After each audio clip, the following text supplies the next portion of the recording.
Student, आज हम एक काफ़ी इम्पोर्टेंट टॉपिक के ऊपर चर्चा करेंगे। Career opportunities in physical education and sports. जैसा कि हर एक स्टूडेंट चाहता है कि वह अपना कैरियर किसी न किसी फील्ड के अंदर बनाए, वहाँ पर वह जॉब हासिल करे। और इसी तरह से फिज़िकल एजुकेशन एंड स्पोर्ट्स के अंदर बहुत सारी कैरियर अपॉर्चुनिटीज़ हैं। टीचिंग के अंदर जा सकते हैं आप, कोचिंग के अंदर जा सकते हैं, स्पोर्ट्स पर्सन बन सकते हैं, या बिजनेस इंडस्ट्री के अंदर, कम्युनिकेशन और मास मीडिया के अंदर भी अपना कैरियर जो है बना सकते हैं। तो जैसे टीचिंग है, तो टीचिंग के अंदर डिफरेंट लेवल्स हैं, स्कूल लेवल के अंदर, कॉलेज के अंदर या यूनिवर्सिटीज़ के अंदर। तो हर एक लेवल के अंदर, जैसे आपके स्कूल में लगना है तो स्कूल के अंदर फिज़िकल एजुकेशन टीचर होता है, जो कि हाई स्कूल के अंदर होते हैं। और इसी तरह से जो फिज़िकल एजुकेशन टीचर है उसके लिए बीपीएड होना ज़रूरी होती है। तो बीपीएड के लिए क्या क्या एलिजिबिलिटी है वो हम बाद में डिस्कस करेंगे। और उसके बाद अगर लेक्चर की बात की जाए तो 10+2 में जो 11th-12th को फिज़िकल एजुकेशन का सब्जेक्ट पढ़ाया जाता है उसके लिए लेक्चर की ज़रूरत पड़ती है। तो लेक्चर के लिए बनने के लिए आपको मास्टर इन फिज़िकल एजुकेशन होना ज़रूरी है। ठीक है। तो उसके बाद कॉलेज लेवल की बात करें तो कॉलेज लेवल में असिस्टेंट प्रोफेसर होता है और फिज़िकल डायरेक्टर्स होते हैं। तो असिस्टेंट प्रोफेसर या फिज़िकल डायरेक्टर बनने के लिए आपके पास मास्टर इन फिज़िकल एजुकेशन, जिसको एमपीएड कहेंगे, और प्लस नेट होना ज़रूरी है। अगर आपके पास नेट नहीं है तो आप, या फिर आपके पास पीएचडी होनी चाहिए। नेट या पीएचडी में से एक चीज़ होना ज़रूरी है। उसके बाद यूनिवर्सिटीज़ या आईआईटी की बात करें, इंडियन इंस्टीट्यूट ऑफ टेक्नोलॉजी, तो वहाँ पर भी असिस्टेंट प्रोफेसर्स होते हैं या स्पोर्ट्स डायरेक्टर होते हैं। तो उसके लिए भी सेम क्वालिफिकेशन आपके पास एमपीएड, नेट या पीएचडी होना ज़रूरी है। इसी तरह से स्पोर्ट्स जो डायरेक्टर्स होते हैं, मैनेजर्स होते हैं डिफरेंट क्लब्स के अंदर, हेल्थ क्लब के अंदर फिटनेस ट्रेनर होते हैं, तो ये भी एक एडमिनिस्ट्रेटिव पोस्ट होती है। इसको भी आप हासिल कर सकते हैं। उसके बाद अगर कोचिंग की बात की जाए तो डिफरेंट स्पोर्ट्स काउंसिल्स होते हैं। हर एक स्टेट के अंदर या यूटी के अंदर स्पोर्ट्स काउंसिल होते हैं, जो कि उसके स्पोर्ट्स काउंसिल के अंदर डिफरेंट कोचेस की रिक्रूटमेंट होती है। तो तो कोच बनने के लिए सबसे पहले आपको आपके पास ग्रेजुएशन होनी चाहिए। ग्रेजुएशन के बाद आपको एक डिप्लोमा होता है जिसको हम एनएस डिप्लोमा कहते हैं। एनएस की फुल फॉर्म होती है नेशनल इंस्टीट्यूट ऑफ स्पोर्ट्स। तो ये ऐसा इंस्टीट्यूट है जो कि कोचिंग डिप्लोमा करवाता है, और कोच बनने के लिए कोचिंग डिप्लोमा होना ज़रूरी है। तो ग्रेजुएशन के बाद इसमें एडमिशन लेने के लिए, एनएस में एडमिशन लेने के लिए आपके पास नेशनल खेलना होना ज़रूरी होता है। तो जैसा कि जो स्पोर्ट्स में साई की बात कर रहा था, तो साई जो है sports authority of India, Sai के अंदर भी कोचेस की रिक्रूटमेंट होती है। इसी तरह से यूनिवर्सिटीज़ के अंदर भी कोचेस की रिक्रूटमेंट होती है, और डिफरेंट जो ऑर्गेनाइजेशंस होती हैं जैसे ओएनजीसी, रिलायंस फाउंडेशन, टाटा, बहुत सारे स्पोर्ट्स क्लब्स होते हैं, या फिर बहुत सारे स्कूल्स जो हैं वो भी जो कोचेस की रिक्रूटमेंट करते हैं। तो इसके बाद अगर हम बात की जाए स्पोर्ट्स पर्सन की, तो स्पोर्ट्स पर्सन अगर आप एज ए प्रोफेशनल इसको चुनना चाहते हैं तो बहुत सारी बेल्ट फोर्सेस जैसे आर्मी, पुलिस, बीएसएफ, जितने भी बेल्ट फोर्सेस हैं उनमें स्पोर्ट्स पर्सन को रिक्रूट किया जाता है। डायरेक्ट रिक्रूटमेंट होती है। अगर आपका नेशनल में मेडल है तो आपकी डायरेक्ट रिक्रूटमेंट हो जाएगी। उसके अलावा ओएनजीसी और बहुत सारे इंडस्ट्रियल्स ग्रुप जैसे रिलायंस जो है, या फिर ओएनजीसी है, या टाटा फाउंडेशन है, बहुत सारी ऐसी ऑर्गेनाइजेशंस हैं वो भी स्पोर्ट्स पर्सन को डायरेक्ट रिक्रूट करती हैं। इसके अलावा अगर आप प्रोफेशनल स्पोर्ट्स पर्सन बनना चाहते हैं तो वो भी एक अच्छा ऑप्शन है। अगर आप काफ़ी हाई लेवल के प्लेयर हैं तो आपको बहुत सारी स्पॉन्सरशिप मिलेगी, प्राइज़ मनी मिलेगा, या फिर जो एसोसिएशंस होती हैं गवर्नमेंट से भी बहुत सारे रिवार्ड्स जो है मिलेंगे, या फिर जो आप जैसे भी कंपटीशन जीतोगे उसके बाद जो प्राइज़ मनी होगा वो भी आपको मिलेगा। तो एग्जांपल के तौर पर अगर हम बात करें इंडिया के अंदर, जैसे विराट कोहली है, तो उसकी एनुअल इनकम जो है वो 229 करोड़ इनका है। तो ऐसे पीवी सिंधु जो है 40 करोड़ है। तो क्रिकेट से लेके बाकी जो गेम है उनमें भी काफ़ी अच्छी जो है सैलरी जो है इन प्लेयर्स को मिलती है। उसके बाद अगर इंटरनेशनल की बात की जाए तो रोजर फेडरर जो कि टेनिस के अंदर हैं, उनकी 773 करोड़ है।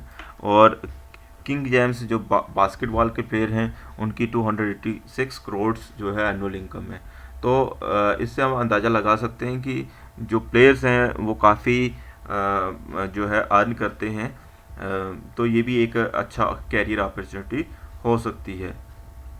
इसके अलावा बिजनेस और इंडस्ट्री के अंदर भी जैसे स्पोर्ट्स इक्विपमेंट की मार्केट होती है, जहाँ फिटनेस वेलनेस के बहुत सारे क्लब्स हैं, या स्पोर्ट्स कंपटीशन जो करवाते हैं जैसे आईपीएल, प्रो, कबड्डी।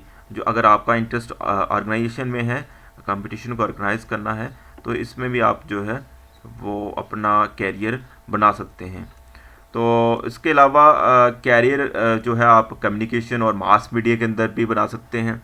उसके लिए आपको बीपीएड के बाद स्पोर्ट्स जर्नलिज्म के अंदर आपको डिप्लोमा करना पड़ेगा या मास्टर करनी पड़ेगी। मास्टर जो है 2 साल की होगी, तो ये करा आप कर सकते हैं। जैसे इसमें स्पोर्ट्स ब्रॉडकास्टिंग जो भी लाइव टेलीकास्ट होता है, आप टीवी में देखते हैं, उसके लिए, या फिर जो आप स्पोर्ट्स जर्नलिज्म के अंदर जैसे जो लाइव या न्यूज़ जो एंकरिंग होती है, या उसके अंदर भी इसकी ज़रूरत पड़ती है, या स्पोर्ट्स फोटोग्राफी जो होती है वो भी आप उसको उसके अंदर भी आप कैरियर बना सकते हैं, या एक अच्छे कैमरेटर भी बन सकते हैं। जैसे लाइव कंपटीशन चल रहा है या क्रिकेट चल रहा है, तो उसमें भी कमेंट्री जो है वो की जाती है। तो अगर हम बात करें बीपीई या बीपीई की, तो जैसे हम कह रहे हैं बीपीई जो है वो ग्रेजुएशन के बाद होती है, बीपीई जो है 12th के बाद होती है, और ये 3 साल का कोर्स होता है। ऐसे ही जो बीपीएड होता है वो ग्रेजुएशन के बाद की जाती है। ग्रेजुएशन किसी भी सब्जेक्ट में किसी भी स्ट्रीम में कर सकते हैं, आर्ट्स में कर सकते हैं, साइंस या कॉमर्स में कर सकते हैं। तो जो बीपीएड की जो एलिजिबिलिटी है, तो अगर हम एलिजिबिलिटी की बात करें तो बीपीएड जो है 2 साल की होती है। तो इसमें आपके पास लगभग 50% जो है वो मार्क्स होने चाहिए, और कम से कम इंटर कॉलेजिएट या डिस्ट्रिक्ट लेवल का पार्टिसिपेशन होना ज़रूरी है। अगर आपने बैचलर इन फिजिकल एजुकेशन जिसको हम बीपीई कर रहे हैं, तो अगर वो की है तो आपको 45% जो है आपके नंबर होंगे, आपको एडमिशन मिल जाएगी। इसके अलावा अगर किसी दूसरे अगर आपने ग्रेजुएशन की है और साथ में आपने फिजिकल एजुकेशन सब्जेक्ट रखा हुआ है, तो आपको 45% की ज़रूरत पड़ेगी। ऐसे ही अगर आपके पास आप इंटरनेशनल किसी नेशनल या इंटरनेशनल में आपका पोजीशंस है, तो भी आपको 45% नंबर के साथ आपको एडमिशन मिल सकती है। ऐसे ही अगर आपने कोई इंटरनेशनल खेला है और उसमें भी आपको 45% जो है परसेंट के साथ आप एंटर हो सकते हैं, आपको एडमिशन मिल सकती है। उसके अलावा अगर आपने आपका 3 साल का टीचिंग एक्सपीरियंस है, आप तो भी आपको 45% के साथ आपको एडमिशन मिल सकती है। और 5% की जो रिलैक्सेशन है, अगर आपके पास कोई कैटेगरी है, रिजर्व कैटेगरी के हैं, तो आपको 5% की छूट मिल जाएगी। इसी तरह से अगर हम एमपीएड की बात करें, तो एमपीएड जो है वो 2 साल की होती है, master in physical education.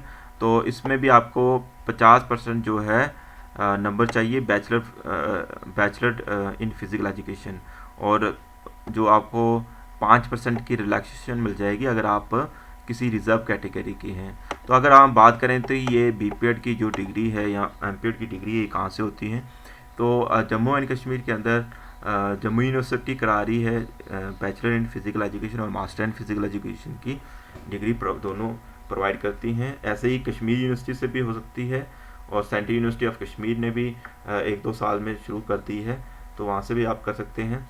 Ganderbal college of physical education जो कि गांधरबल में है, वहाँ से भी आप जो है आप डिग्री जो है फिजिकल एजुकेशन की डिग्रीज जो है हासिल कर सकते हैं। तो ऐसे ही बाकी जो सब्जेक्ट हैं उसमें भी आप अपना कैरियर बना सकते हैं। जैसे स्पोर्ट्स मैनेजमेंट है, तो इसमें भी आप मास्टर डिग्री कर सकते हैं। इनमें से जो आपको बहुत सारी जैसे स्पोर्ट्स मैनेजमेंट है, या जर्नलिज्म है, या योगा के अंदर, या किन्सोलॉजी या बायोमैकेनिक्स या न्यूट्रिशन के अंदर, तो इसमें आप मास्टर डिग्री भी कर सकते हैं। तो आज के लिए बस इतना ही रखते हैं। और आप होप कि अगर आपकी जो भी क्वेश्चन होगा, क्वेरी होगी, तो वो आप मैसेज कर सकते हैं।